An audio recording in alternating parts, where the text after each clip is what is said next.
What's going on, y'all? Welcome back to the madness. Today we're going to be doing a secondary follow-up video to the last video I made, which was unboxing the Roland TD27-KV2. And I'm going to be doing my 1 week review and a little bit of progress about what I've done so far on using Drumeo to learn. So without further delay, let's just get right into it and I'll show you some of the stuff that I've learned and how it sounds.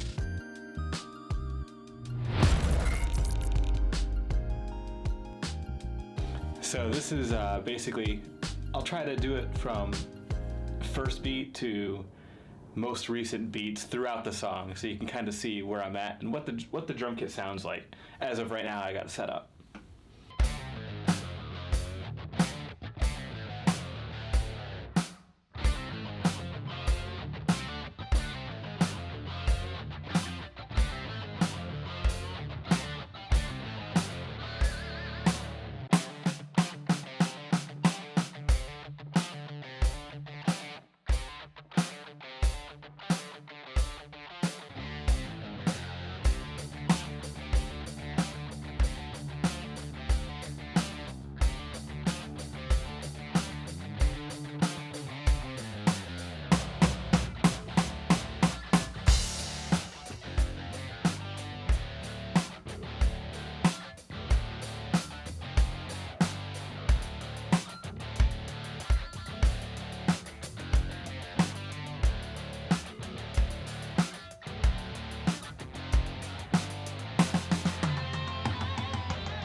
Alright, so now that you've heard me play the drums, you've kind of got an idea of what they sound like.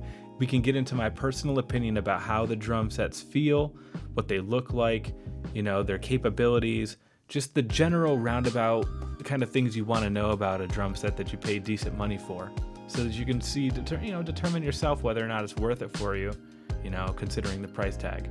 Alright, let's just jump right into it and I'll kind of label the sections as they come along.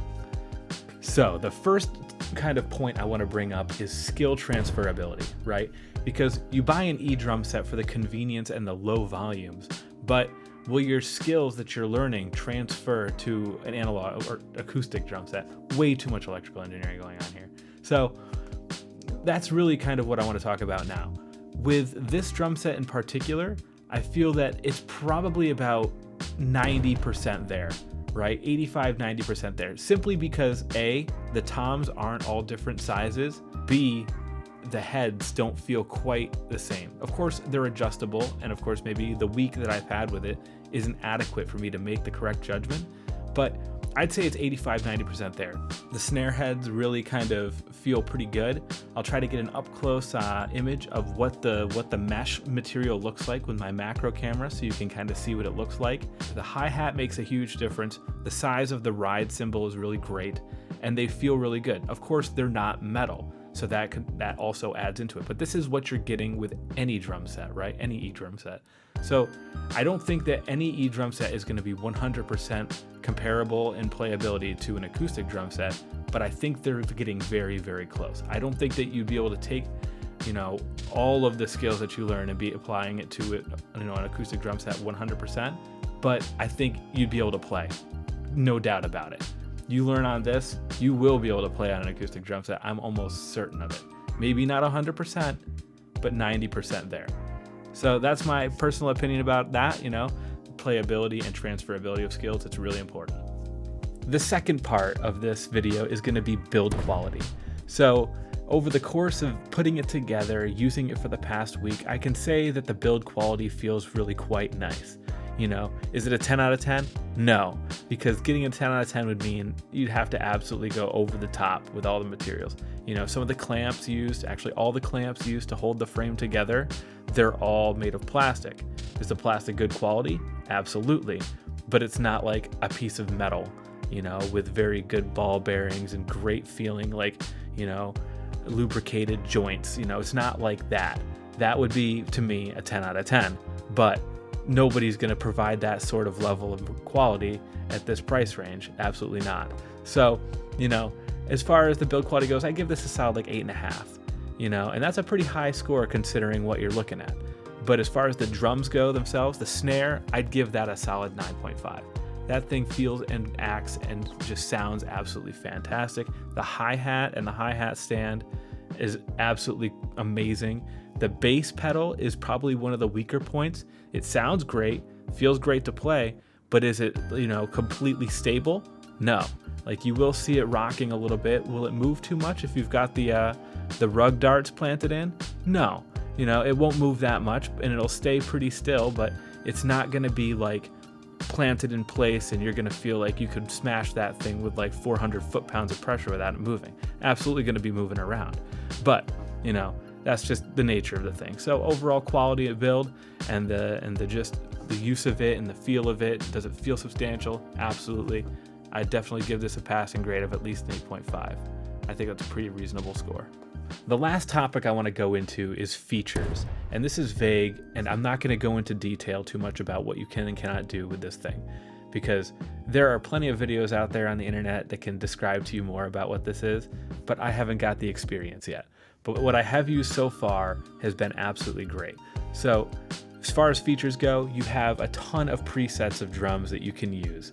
So as far as I've used so far, I've used 39, and I was actually using the 39th drum set preset on that little video of me playing earlier. So that's that. And then you've got backing track built straight into it. You've got the click. You've got a little coach feature that is usable on there. You can feed MIDI into your computer. You can use VSTs to feed the sound samples back into the drum set, so you can use like Superior Drummer, you know, on this thing.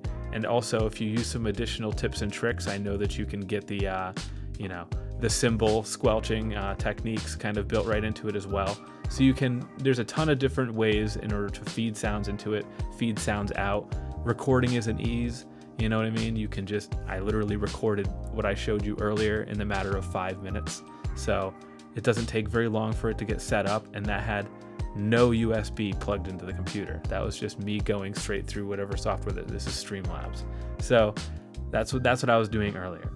So aside from that, I mean, and the customizability for each drum, I guess I can give you a couple different examples of what you can do to each drum. You can tune them however you want. You can change the drum individually per preset to be whatever size, you know, that you really want, whatever access, you know, whatever types that they have available, you know, as far as like different sizes of snares or, you know, floor toms or whatever. You can change the effects on them from like reverb to just EQ. You can do a ton of different stuff. So you can think about like, you know, what the Axe Effects has for guitar, and it's similar to what you can do per drum on this drum set from the drum module. The drum module is really fantastic. I give that thing a solid 9 out of 10 for features and whatnot. I don't think you can get much better than what that thing has to offer, until of course I'm proven wrong in the future when they offer some crazy shit that I don't even know about yet, that exists yet. So, you know, as far as features go and the stuff that I haven't even explored yet, I'd give this thing a 9 out of 10. I'm not gonna give it a 10 out of 10 because things can always get better. I'm very stingy with 10s. So that's what I'm gonna give it for now. But I hope you guys got something out of this video. That's all I'm gonna give you for now. I really appreciate you showing up. If you liked it, slap like, slap subscribe. It really helps me grow in this channel. Once I get to 500, I'm gonna be really happy with myself and maybe give you guys some interesting content when I hit the 500 mark. A little bit madness, you know what I mean? So I'll catch you guys on the flippy floppy. Ciao, y'all.